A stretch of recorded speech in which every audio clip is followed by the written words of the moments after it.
वसुदेवसुतं देवं कंसचाणूरमर्दनं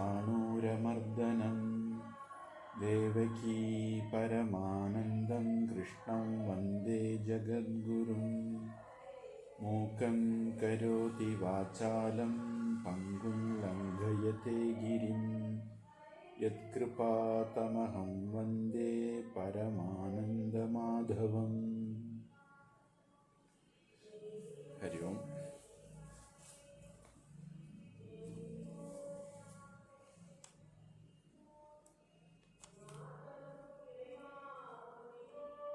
நாம் பகவத்கீதா உபதேசம் தொடங்கி ஆத்மா அப்படின்னா என்ன அப்படிங்கிறதுல ஒரு லட்சணம், ஆத்மா நித்தியமானது அப்படிங்கிறதும், இன்னொரு லட்சணம் ஆத்மா மாறாதது அப்படிங்கிறதும் பார்த்தோம்.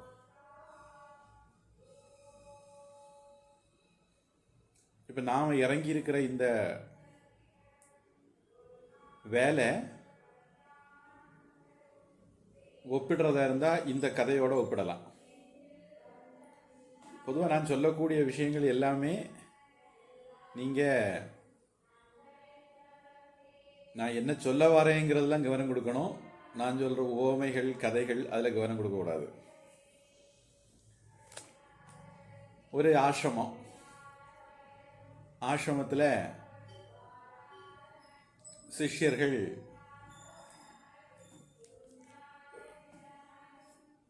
குருகுலம்னு சொல்கிறதும் நம்ம இந்த காலத்தில் சொல்கிறோம். சிஷ்யர்கள் குருவினுடைய இடத்துல போய் தங்கி இருந்து கற்றுக்குவாங்க. அவங்களுக்குன்னு ஒரு சிஸ்டம், சிலபஸ் எல்லாம் இருக்கும்.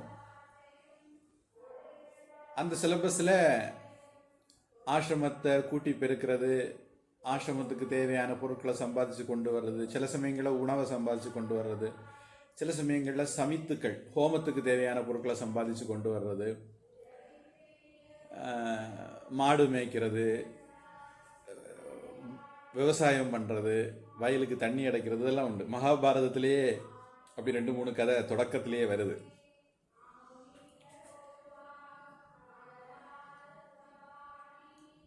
இப்படி பல கதைகள் நம்ம பார்க்குறோம்.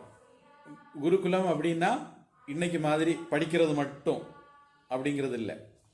வாழ்க்கை கல்வி, அன்றாட வாழ்க்கைக்கு என்னென்ன தேவைப்படுமோ எல்லா கலையும் கற்று தந்துடுவாங்க. சொல்லுவாங்க பொதுவாக 64 கலை அப்படின்னு, எல்லா கலையும் கற்று தந்துடுவாங்க. அப்போ அதில் ஒரு சிஷ்யனுக்கு மாடு மேய்க்கிற தொழில். இவன் வழக்கம் போல் மாடு மேய்ச்சிட்டு சாயந்தரம் கூட்டிகிட்டு வரான். வந்து குருவிட்ட ஒரு பிரச்சனையோட வரான். மாடுகளை திருப்பி கூட்டிகிட்டு வந்து மாட்டு கொட்டைக்கு போனால், தொழுவத்துக்கு போனால், தொழுவத்தில் மாடை கெட்டக்கூடிய கயரெல்லாம் காணல. அப்போது மாடை கெட்ட முடியாது, ராத்திரி மாடை கெட்டி போட்டு எங்கேயாவது போயிடக்கூடாது. குருவு கிட்ட வரான். குரு சொன்னார், அது நீ ஒன்று பண்ணு, வழக்கமாக மாட்டை எப்படி அதுக்கு இடத்துக்கு கூட்டிகிட்டு போய் கெட்டி போடுவியோ அதை மாதிரி நடி அப்படின்னு சொன்னார். இவனு அதை மாதிரி ஒவ்வொரு மாட்டையும் அது இடத்துக்கு கூட்டிகிட்டு போய் கெட்டி போடுறது மாதிரி நடித்தான். உடனே அதெல்லாம் அப்படி அந்தந்த இடத்துல படுத்துக்கிட்டது. ராத்திரி முழுக்க இவனுக்கு தூக்கம் இல்லை. மாடு காணாமல் போச்சுன்னா குரு நம்மளை தான் தேடி அனுப்புவார் அப்படின்னு. அடுத்த நாள் காலையில் போய் கொட்டையில் தொழுவத்தில் பார்த்தா எல்லா மாடும் அப்படியே படுத்த இடத்துல கிடக்கு, ஒன்றும் எழும்பில்லை. இவன் அந்தால குரு ஒருவேளை ஏதாவது மந்திரம் போட்டிருப்பாரா இருக்கும், அதனால தான் பசுவெல்லாம் அப்படியே கிடக்கு அப்படின்ட்டு குருவுக்கிட்ட போய், குரு காலையில் ஆயிட்டுது, நீங்கள் மந்திரம் கேட்ட அவுத்து விட்டுருங்க, நான் மேய்க்க கூட்டிகிட்டு போகணும்ல அப்படின்னா. குரு சொன்னார், நான் மந்திரம் கெட்டு ஒன்றும் போடலை, இல்லை அதெல்லாம் அப்படியே படுத்ததுலேயே கிடக்குது அப்படி. நீ நேற்றைக்கு கெட்டுறது மாதிரி நடிச்ச இல்லை, இனி இப்போ போய் அவுக்கிறது மாதிரி நடி அப்போ எல்லாம் எழும்பிடும் அப்படின்னாரு. இவன் போய் அது மாதிரி அவுக்கிற மாதிரி நடித்தா மாடெல்லாம் எழும்பி இவனுக்கு கூட மேயறதுக்கு போயிட்டது. அது மாதிரி முக்தி அப்படிங்கிறதும் இது மாதிரி ஒரு ப்ராசஸ் தான். நம்ம பந்தப்பட்ட மாதிரி நினச்சிட்டு இருக்கோம், விடுதலை அடைஞ்ச மாதிரி நினைக்க வைக்கணும். அதுதான் மனமேவ காரணம் பந்த மோக்ஷயோகோ. நம்முடைய பந்தம் மோட்சம் எல்லாம் மனசில் தான் இருக்கு, நிஜத்தில் இல்லை. அது மாதிரியான ஒரு ப்ராசஸ் தான் நம்ம போயிட்டு இருக்கோம். உடல் நான் கிடையாது, ஆனால் உடல்ல நான் இருக்கிறேன். உடல் வேறு, நான் வேறு. இந்த மாதிரி சில விஷயங்கள் இன்னைக்கு கீதையிலையும் பிறகு வரப்போகுது. அது புரிஞ்சுக்கும் போது குழப்பறது மாதிரி தோணும், ஆனால் குழப்பம் இல்லை. நம்ம சரியாக புரிஞ்சுக்கிட்டால் குழப்பம் வராது.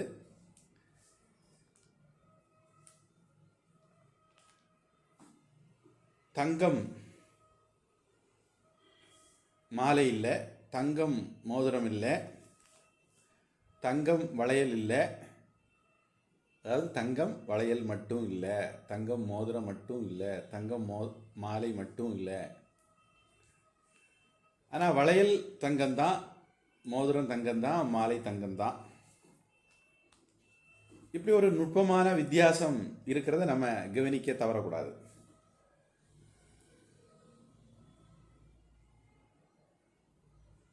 இதில் ஆத்மாவுக்கு 2 இலக்கணம் பார்த்தோம். அந்த முதல் 12வது ஸ்லோகம் 13வது ஸ்லோகத்தை நாம் இப்படி புரிஞ்சுக்கணும்.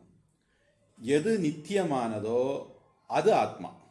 ஆத்மா நித்தியமானதுன்னு புரிஞ்சுக்கிறதுக்கு பதிலாக அது எங்கேயாவது உங்களை கொண்டு சாக்கடையில் தள்ளிடும். நித்தியமானது எதுவோ அதுதான் ஆத்மா.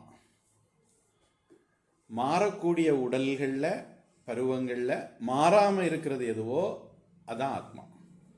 அப்படி ஆத்மாவுடைய இலக்கணத்தை நாம் புரிஞ்சுக்கணும்.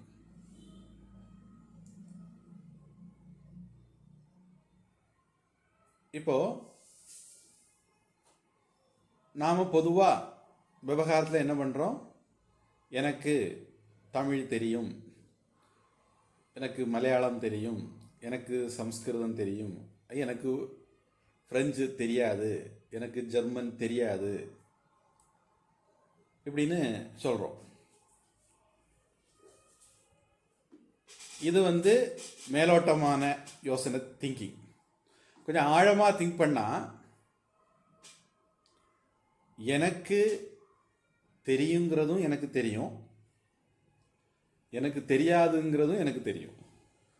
அதாவது எனக்கு தமிழ் தெரியும் அப்படின்னு எனக்கு தெரியும், எனக்கு சம்ஸ்கிருதம் தெரியும் அப்படின்னு எனக்கு தெரியும், எனக்கு ஜெர்மன் தெரியாது அப்படிங்கிறது எனக்கு தெரியும், எனக்கு பிரெஞ்சு தெரியாது அப்படிங்கிறது எனக்கு தெரியும். அப்போ இதில் 2 பேர் இன்வால்வ் ஆகுறாங்க. இதை நம்ம எப்பவுமே கோட்டை விடுறோம், மிஸ்ஸிங் த ஆப்வியஸ் மாதிரி. ஜீவாத்மாவுக்கு சில விஷயங்கள் தெரியும், சில விஷயங்கள் தெரியாது. ஆனால் ஜீவாத்மாவுக்கு சில விஷயங்கள் தெரியுங்கிறதும் தெரியாதுங்கிறது 2மே ஆத்மாவுக்கு தெரியும். ஒரு ஆசாமி சாக்ரட்டிஸ்ட போனானா, அது என்ன எல்லாரும் உங்களை அறிவாளி அழிவாளிங்கிறாங்க, நாங்கள் என்ன முட்டாளா, அநியாயம் எல்லாம் இருக்கு அப்படின்னு. அப்போ சாக்ரட்டிஸ் சொன்னாராம், அது வேற ஒன்றும் இல்லை, எனக்கு எதெல்லாம் தெரியுங்கிறது எனக்கு தெரியும், எனக்கு எதெல்லாம் தெரியாதுங்கிறது எனக்கு தெரியும். அதனால என்ன அறிவாளின்னு சொல்கிறாங்க, உனக்கு எதெல்லாம் தெரியுங்கிறது உனக்கு தெரியாது, உனக்கு இதெல்லாம் தெரியாதுங்கிறது உனக்கு தெரியாது, அதனால ஒன்றும் அறிவாளின்னு சொல்கிறது இல்லை அப்படின்னாரா. அதனால யாருக்கு தனக்கு எது தெரியும் தனக்கு எது தெரியாதுன்னு தெரியுமோ அவனே கூட அறிவாளி தான். இந்த அளவுக்கு ஆத்ம ஞானம் இருந்தால் கூட நமக்கு போதும். ஒரு உதாரணத்துக்கு, அரிசி எப்படி விளைய வைக்கிறாங்க, இது என்ன வெரைட்டி அரிசி, இதில் என்னென்ன சத்துக்கள் இருக்குது அது உடம்புல எப்படி அப்சர்வ் ஆகும், உடம்பு அதை எப்படி ப்ராசஸ் பண்ணும், இப்படிப்பட்ட இதனுடைய மூலக்கூறு வாய்ப்பாடு என்னது, பொட்டானிக்கல் நேம் என்னது, இதெல்லாம் நமக்கு தெரியணும்னு அவசியம் இல்லை. சோறு வச்சு தின்ன தெரிஞ்சிருந்தா போதும். அந்த அளவுக்கு ஞானம் இருந்தால் போதும். ரொம்ப ஆழமெல்லாம் நம்ம படிக்க வேண்டிய அவசியம் கிடையாது. இந்த அடிப்படை அறிவு கூட இல்லைங்கிறதுனால தான் நம்ம படிக்கிறோமே தவிர, சில அடிப்படை அறிவை மட்டும்தான் நம்ம படிக்க போகிறோம். அதுதான், அவ்வளவும் போதும் ஆத்ம ஞானத்துக்கு. இப்போ போன வகுப்புல நினைக்கிறேன், லஹர் டூண்டே லஹரிக்கோ, கப்படா டூண்டே சூத், ஜீவ டூண்டே பிரம்முக்கோ, தீனோ ஊத்துக்கே ஊத்து அப்படின்னும். என்ன குழப்பம் நடக்குது அப்படின்னா, இப்போ நீங்கள் இதை பார்க்குறீங்க, இது என்னது அப்படின்னு கேட்டால் இது மேல் துண்டு அப்படின்னு சில பேர் சொல்லுவீங்க, சில பேர் துணி அப்படின்னு சொல்லுவீங்க. இதை தாண்டி நமக்கு ஏதாவது தெரியுதா?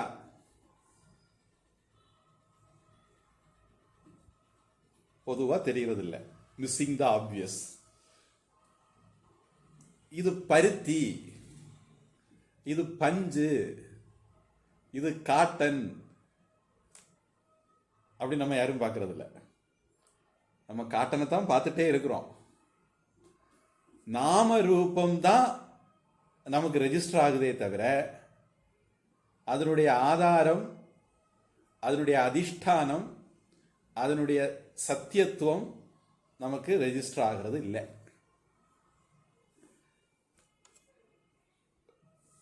தண்ணீரை பார்க்கறது இல்லை, கடலை பார்க்குறோம் அல்லது அலையை பார்க்குறோம். அதே மாதிரி நம்ம கடவுளைத்தான் பார்த்துட்டு இருக்கோம், ஆனால் கடவுளாக பார்க்கறது இல்லை அப்படிங்கிறது மட்டும்தான் நம்மக்கிட்ட இருக்கக்கூடிய பிரச்சனை. இதை சால்வ் பண்ணதுக்கு தான் நமக்கு சில பயிற்சிகளை நம்ம மேற்கொள்ள வேண்டியிருக்கு. அப்போ சாஸ்திரம் சொல்லுது, தத்துவமசி, அது நீதான். நீ எதை தேடுறையோ அது நீதான். நீ தேடுற நிம்மதி நீயா தான் இருக்கிற அப்படின்னு.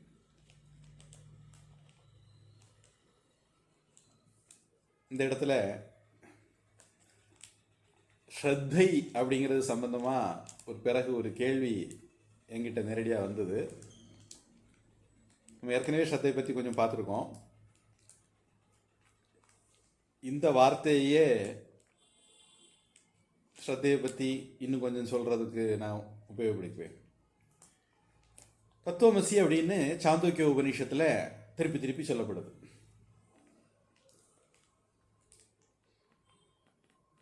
உத்தால காருணி பையன் ஸ்வேதகேதுவுக்கு திருப்பி திருப்பி சொல்றார். இந்த தத்துவமசிய எல்லாரும் படிக்கிறாங்க. ஒவ்வொருத்தரும் ஒவ்வொரு விதமாக அதுக்கு அர்த்தம் எடுத்துக்கிறாங்க. சில பேர் என்ன நினைக்கிறாங்க,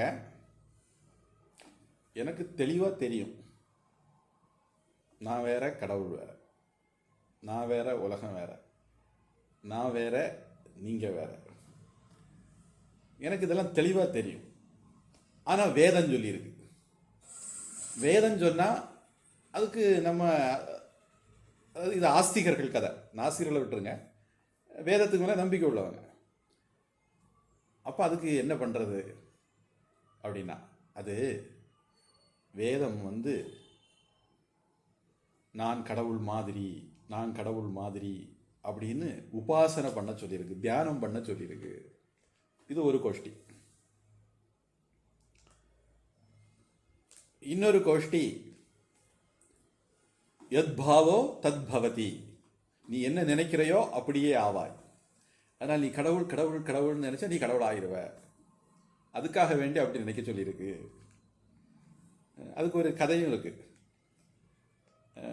அறிவியல், இதுக்கு பின்னாடி அறிவியல் என்ன இருக்குன்னு தேடி போகாதீங்க. நமக்கு கதையை கதையாக பாருங்க, அதுக்கு கருத்தை மட்டும் எடுத்துக்கோங்க. குழவி தன்னுடைய கூட்டுக்குள்ள புழுவை கொண்டு வச்சுக்கிட்டு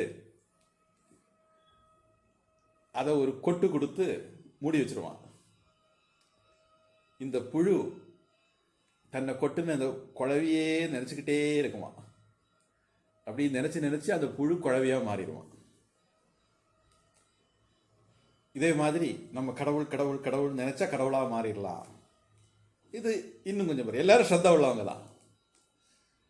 ஏன்னா வேதம் சொல்லியிருக்கு, அதனால அதை நம்பி ஆகணும். அடுத்தது ஒரு கோஷ்டி, அது தஸ்ய தொம் அசி. தத்துவம் அசியை எப்படி எடுத்துக்கணும்னா, தஸ்ய தொம் அசி, நீ அவனுடையவன், நீ பகவானுடையவன் அப்படின்னு அர்த்தம் எடுத்துக்கணும் அப்படின்னு. இலக்கணப்படி கரெக்ட். அடுத்தது ஒரு ஆள் துவைதத்தை ரொம்ப உறுதியா பிடிக்கிறவங்க. அது ஆத்மா தத்துவமசி சேத கேத்தம் அப்படிங்கிறதான் வாக்கியம். அந்த ஆத்மால இருந்து ஒரு ஆவை எடுத்து, ஆத்மா தான் நீட்டி சொல்லியிருக்க, அதில் கொஞ்சம் ஆவை எடுத்து தத்துவமசிக்கு முன்ன போட்டு, ஆத்மா அதத்துவமசி, அது நீ கிடையாது அப்படின்ட்டு அர்த்தம் எடுத்துக்கணும் அப்படின்னு சொல்லுவாங்க. எல்லாருமே வேதத்துல ஸ்ரத்த உள்ளவங்க. ஆனா அவங்க சௌகரியத்துக்கு அர்த்தம் எடுக்கிறாங்க. இப்படி கோஷ்டிகள் நிறைய இருக்கு. நான் உதாரணத்துக்கு சொன்னேன். இப்ப நாம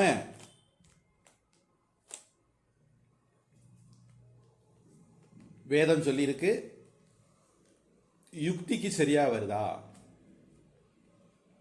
முதல்ல வேதம் சொல்லி இருக்குங்கிறதுலேயே வேதம் முதல்ல இருந்து கடைசி வரை இப்படித்தான் சொல்லியிருக்கா, எல்லா இடத்துலையும் இப்படி சொல்லியிருக்கா அப்படிங்கிறதெல்லாம் பார்ப்போம்.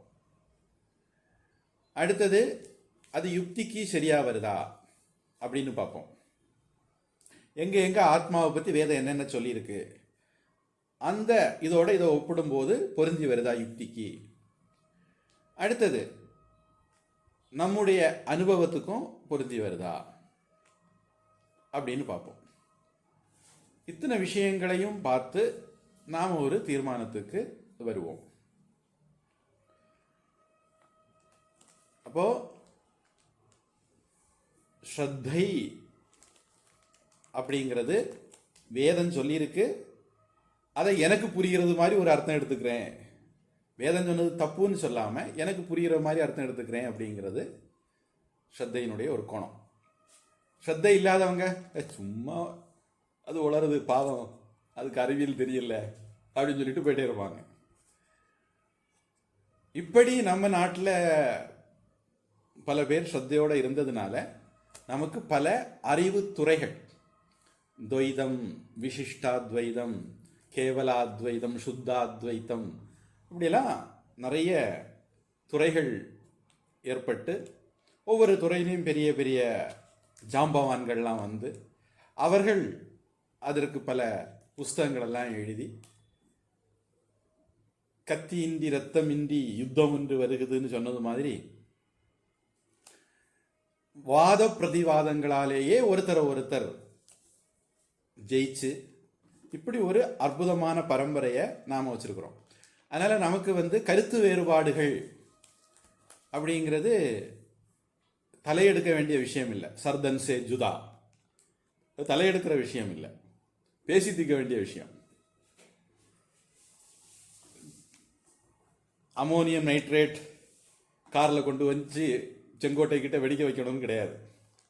இல்லை ரைசின் ஆவணக்கு கொட்டையிலேருந்து தயாரித்து கோவில் தீர்த்தத்தில் கொடுத்து கொல்லணும்னு கிடையாது. கருத்து வேறுபாடுகள் 5 விரல் ஒன்று போல இல்லை. உங்கள் கருத்து என் கருத்து ஒன்று போல இருக்க வேண்டிய அவசியம் இல்லை.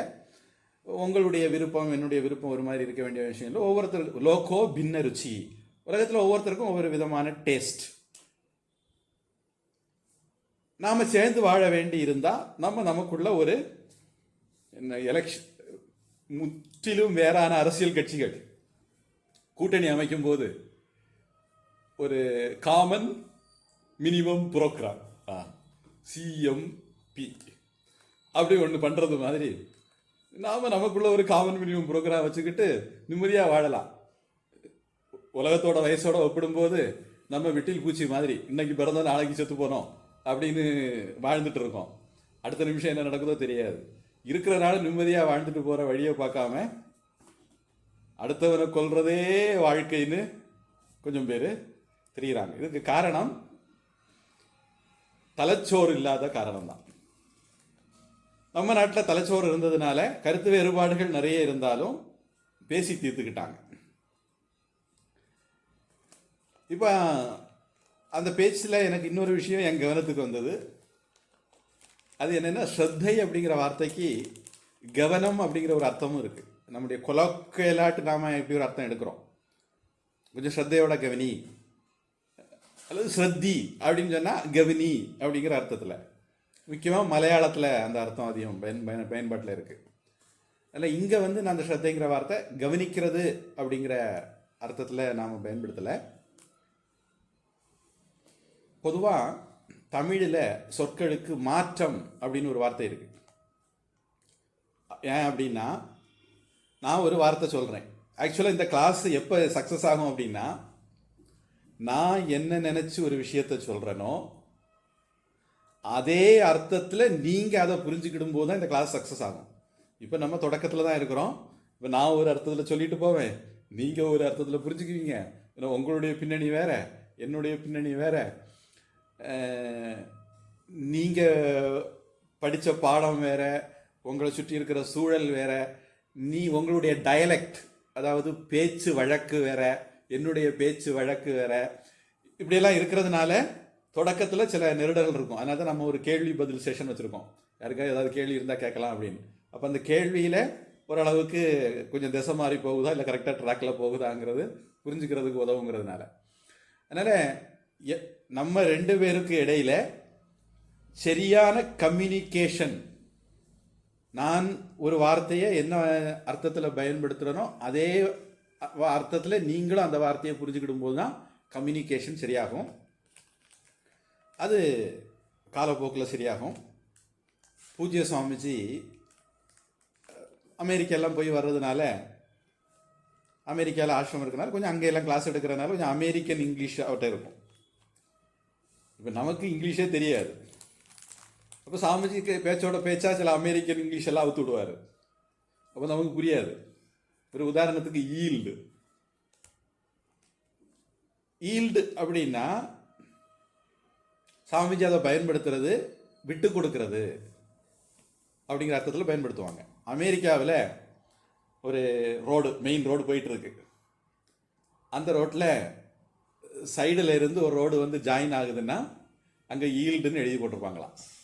இங்கே இருந்து எக்ஸ்பிரஸ் வேகத்தில் ஆசாமி போயிட்டு இருப்பான், ஆனால் நீ பார்த்து பதமாக அவங்க கூட போய் ஜாயின் பண்ணிக்கோ அப்படின்னு சொல்ல வேண்டிய இடத்துல ஈல்டுன்னு எழுதி போட்டிருப்பாங்களாம். அந்த ரோடு சைனை வச்சுக்கிட்டு சாமிஜி அதை அனுசரித்து போகிறது, விட்டு கொடுத்து போகிறது அப்படிங்கிற அர்த்தத்தில் சாமிஜி பயன்படுத்துவாங்க.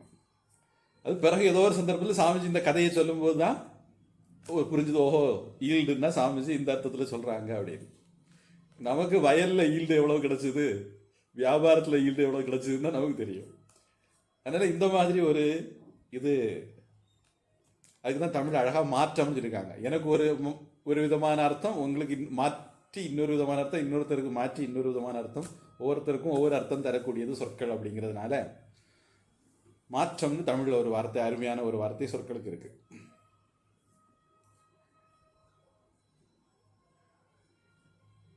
அப்புறம் ஒரு சம்பவம் சொன்னேன். சிவாஜி வந்து நம்ம அன்றாட வாழ்க்கையில் இருக்கிறோம். அன்றாட வாழ்க்கையில் பல விஷயங்கள் நடக்குது. அந்த விஷயங்களை நாம் எப்படி எடுத்துக்கிறது, எப்படி ஹேண்டில் பண்ணுறது அப்படின்னு சொல்லும்போது ஒரு கதை சொன்னேன். சிவாஜி வந்து நடிக்கிறாரு, அழுது நடிக்கிறாரு, ஆடியன்ஸ் அழுறாங்க. ஆடியன்ஸ் தன்னுடைய நடிப்பினால் அழுறதை பார்த்து அவருக்கு சந்தோஷம் அதிகமாகுது. அப்போ உள்ளுக்குள்ள சந்தோஷமா இருக்காரு, ஆனால் வெளியே இன்னும் அழுறாரு. இந்த கேரக்டருக்கும் அந்த ஆளுக்கும் நடிகருக்கும் உள்ள இடைவெளிக்கு ஒரு வார்த்தை, நான் அந்த போன வகுப்பில் அதை சரியாக சொல்லலைன்னு நினைக்கிறேன். இன்னர் லீஷர், சைக்காலஜியில் அது பயன்படுத்துகிற வார்த்தை இன்னர் லீஷர் அப்படிங்கிற ஒரு வார்த்தையை பயன்படுத்துவாங்க. அதே மாதிரி அன்றாட வாழ்க்கையில் நாம் பலவிதமான பாத்திரங்கள் ஏற்றுக்கிறோம். கணவன், மனைவி, மகள், தாய், இப்படி பல பாத்திரங்கள் ஏற்றுக்கிறோம். இந்த பாத்திரங்களுக்கும் நமக்கும் இடையில ஒரு இடைவெளியை நாம் மெயின்டைன் பண்ணணும். அந்த இன்னர் லீஷரை நாம் மெயின்டைன் பண்ணோம்னா நமக்கு நிறைய பிரச்சனைகள் இருக்காது.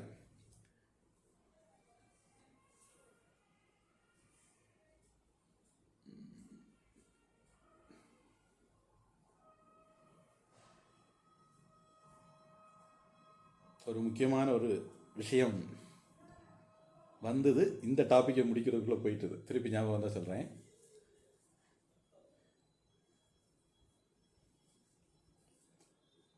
அப்போ நாம் இந்த உலகத்தில் பாத்திரங்கள் ஏற்று நடிக்கும்போது சுக துக்கங்களெல்லாம் வரலாம். அப்படி வந்தால் அதை எப்படி கையாளுவது? நீங்கள் இப்போ 2 ஸ்லோகம் பாடம் எடுத்தீங்க, 4-5 கிளாஸாக போட்டு எங்களை வறுத்தெடுத்துட்டீங்க. எங்களுக்கு ஞானம் வந்துட்டது, ஆத்மா அழியாதது அப்படின்னு எங்களுக்கு ஞானம் வந்துட்டது. அதனால மயக்கம் எல்லாம் போயிட்டுது, இனிமேல் எங்களுக்கு பிரச்சனையே இல்லை. ஆனாலும், இந்த ஆனாலும் தான் ரொம்ப முக்கியம், ஆனாலும் குளிர், வெப்பம், சுகம், துக்கம், இதனால எல்லாம் எங்களுக்கு ஒரு மயக்கம் வருதே, குழப்பம் வருதே. துன்பம் வந்ததுன்னா கவலை வந்துடும், இன்பம் போச்சுதுன்னா கவலை வந்துடுது. இன்பம் வந்ததுன்னா நல்லது, துன்பம் போச்சதுனாலும் நல்லதுதான். ஆனா எனக்கு துன்பம் வருது அதனால கவலை வருது, இன்பம் போகுது அதனால கவலை வருது. இப்படி ஒரு சந்தர்ப்பம் இருக்கே, இதுக்கு என்ன பண்றது அப்படின்னு அர்ஜுனனுக்கு ஒருவேளை மனசுல சந்தேகம் இருக்கலாம். இவ்வளவும் கேட்ட பிறகு அவனுக்கு மனசுல இப்படி ஒரு சந்தேகம் வந்திருக்கலாம் அப்படின்னு நினைச்ச பகவான், மாத்ரா ஸ்பர்ஷாஸ்து கவுந்தேய சீதோஷ்ண சுக துக்கதாக ஆகம ஆபாயினக நித்யாக தான் திதிக்ஷஸ்வ பாரத அப்படிங்கிற ஸ்லோகத்தை சொன்னார். அப்படிங்கிறது பார்த்தோம். இதுல திதிக்ஷா அப்படின்னா பொறுமை அப்படின்னு எடுத்துக்கலாம். விவேகானந்த சுவாமி சனாதன தர்மிகளுக்கு திதிக்ஷா இருக்கு அப்படின்னு சொல்லும்போது கவனமாக வார்த்தையை பயன்படுத்துறார். நான் திதிக்ஷா அப்படின்னு சொல்றது, பொறுமை அப்படின்னு சொல்றது டாலரன்ஸ் இல்லை,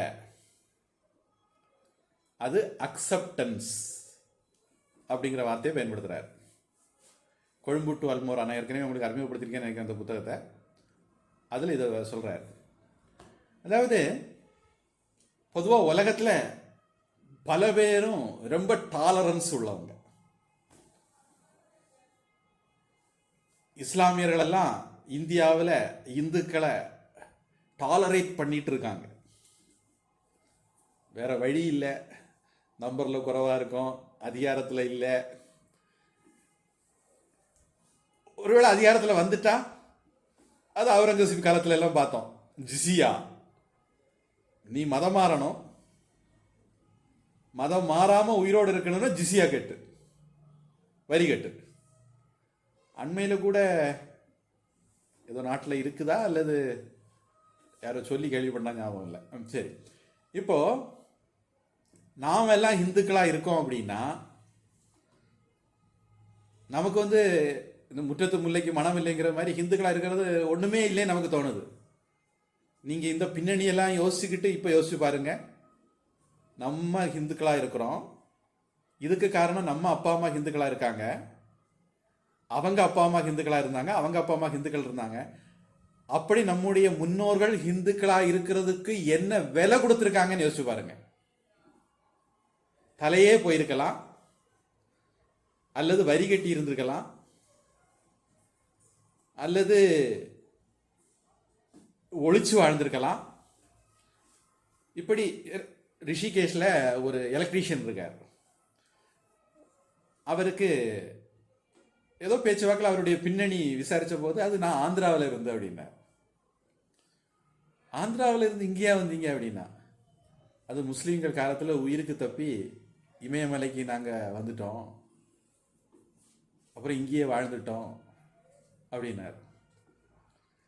இதை மாதிரி நம்ம முன்னோர்கள் ஒவ்வொருத்தருக்கு பின்னாடியும் பயங்கரமான கதைகள் நிறைய இருக்கலாம். ஆனால் நம்ம இன்னைக்கு ஹிந்துவா வாழ்றோம்னா இதுக்கு நாம் எவ்வளவு நன்றி கடன் பட்டிருக்கிறோம் நம்முடைய பெற்றோர்களுக்கு, மூதாதையர்களுக்கு அப்படிங்கிறது நம்ம கவனத்தில் இருக்கணும். அப்போ கிறிஸ்தவர்கள், இஸ்லாமியர்கள் எல்லாம் இந்தியாவில் இந்துக்களை டாலரேட் பண்ணிட்டு இருக்காங்க. அண்மையில் ஒரு பொது இடத்துல இந்துக்கள் அன்னதானம் பண்ண முடியல, கிறிஸ்தவர்கள் விடலை. மைனாரிட்டியா இருக்கும் போதே இந்த நிலைமை. இவங்க மெஜாரிட்டியா இருந்தா என்ன பண்ணுவாங்கன்னு பார்த்து யோசிச்சுக்கணும். அப்ப அவங்க எல்லாம் வேற வழி இல்லாம நம்மள பல்ல கடிச்சுக்கிட்டு பொறுத்துட்டு இருக்காங்க. இதுக்கு பேரு திதிக்ஷா இல்லை. இதுக்கு இந்த அர்த்தத்துல பொறுமை அப்படிங்கிற வார்த்தையை நாம இங்க பயன்படுத்தல. அப்படியும் இருக்கு, ஒரு கோணம் இருக்கு, அந்த அர்த்தத்தில் நம்ம பயன்படுத்தல. அக்செப்டன்ஸ் அப்படிங்கிற அர்த்தத்தில் நம்ம பயன்படுத்துறோம். ஒரு ஹிந்து அவன் நாட்டுக்குள்ள வரக்கூடியவங்களை ஏத்துக்கிறான். யூதர்கள் கிறிஸ்தவர்களாலையும் இஸ்லாமியர்களாலையும் கொலைக்கு ஆளான போது உயிர் தப்பி இந்தியாவுக்கு வந்தாங்க, அவங்கள நம்ம அக்செப்ட் பண்ணிக்கிட்டோம். சொராஸ்ட்ரியர்களை நம்ம அக்செப்ட் பண்ணிக்கிட்டோம். இப்படி எத்தனையோ பேர் உயிருக்கு பயந்து வந்தாங்க, அவங்களெல்லாம் நம்ம அக்செப்ட் பண்ணிக்கிட்டோம். அவங்களும் நன்றி உள்ள ஜனங்கள். இன்னைக்கு நம்ம கூட ஒன்னோட ஒன்னா வாழ்றாங்க. அவங்க மதத்தை கடைபிடிக்கிறாங்க, நம்ம மதத்தை கடைபிடிக்கிறோம். அவங்க நம்மளை மதம் மாத்துறது இல்லை, நாம அவங்கள மதம் மாத்துறது இல்லை. எந்த பிரச்சனையும் இல்லை, சுமூகமா போயிட்டு இருக்கு.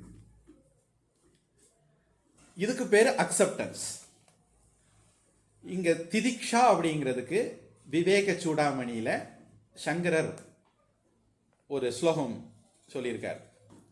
சகனம் சர்வ துக்கானாம், எல்லா துன்பங்களையும் தாங்கிக்கிறது, பொறுத்துக்கிறது. எப்படி பொறுத்துக்கிறது? இது எல்லாருக்கும் தெரியும். எப்படி பொறுத்துக்கிறது அதான் முக்கியம். அப்பிரதீகார பூர்வகம், பதிலுக்கு செய்யணும், பழிக்கு பழி வாங்கணும்,